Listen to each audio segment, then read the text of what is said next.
In today's video, I'm going to show you how to use Trello's dashboard view to track your project's progress with visual charts, turning your board data into clear, actionable insights.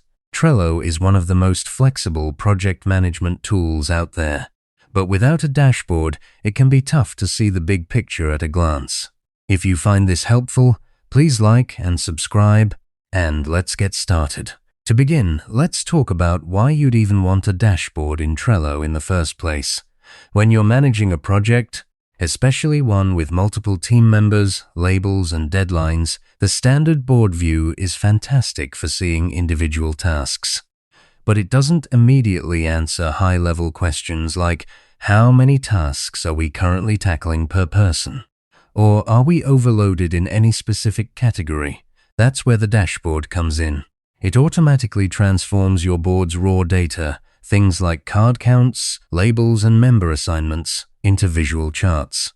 This gives you an instant snapshot of your workflow without any manual spreadsheet work or third-party plugins.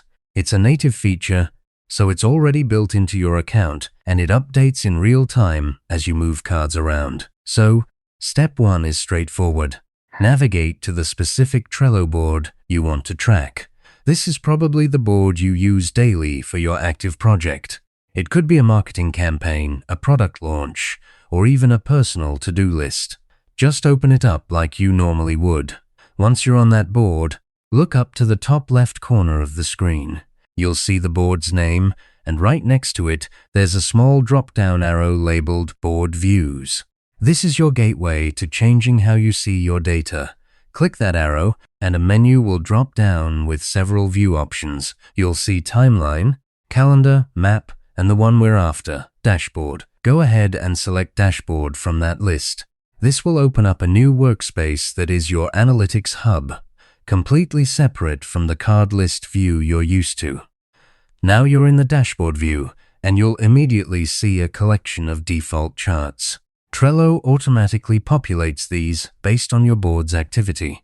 You'll likely see a chart for cards per list, which shows you how many cards are in each column, like To Do, In Progress, and Done.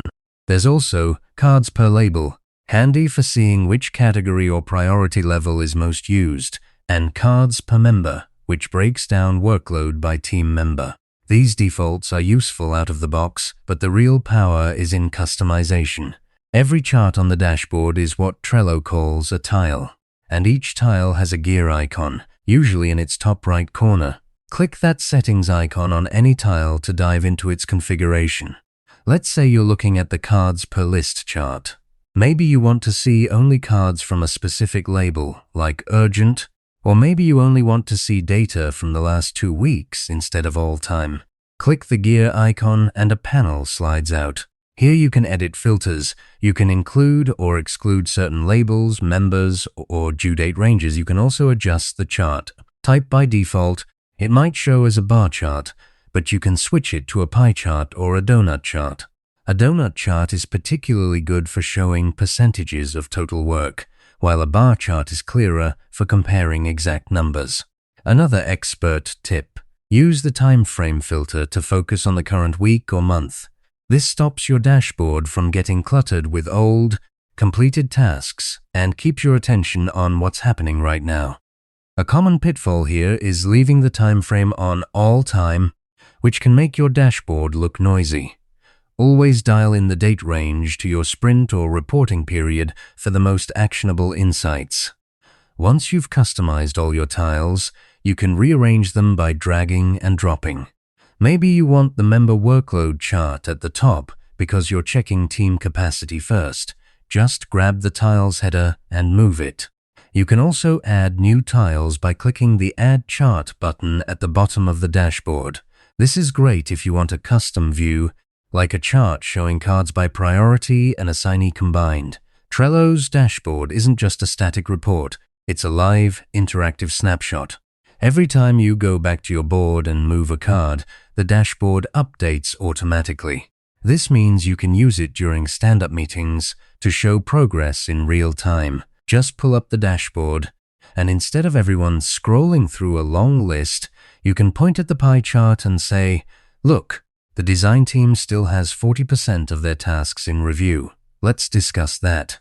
If you found any value in today's video, hitting that like button is a small gesture that makes a huge difference in helping others find our content. We're always looking to grow, so please drop a note in the comments, whether it's a specific part you enjoyed or a suggestion on how we can level up our production. We read every single one, and your feedback directly shapes what we build next. So you've just learned how to use Trello's native dashboard view to transform your board data into visual charts. You now have the ability to track tasks per list, per label, and per member, all with customizable filters and chart types. The biggest benefit here is that you no longer have to guess how your project is progressing.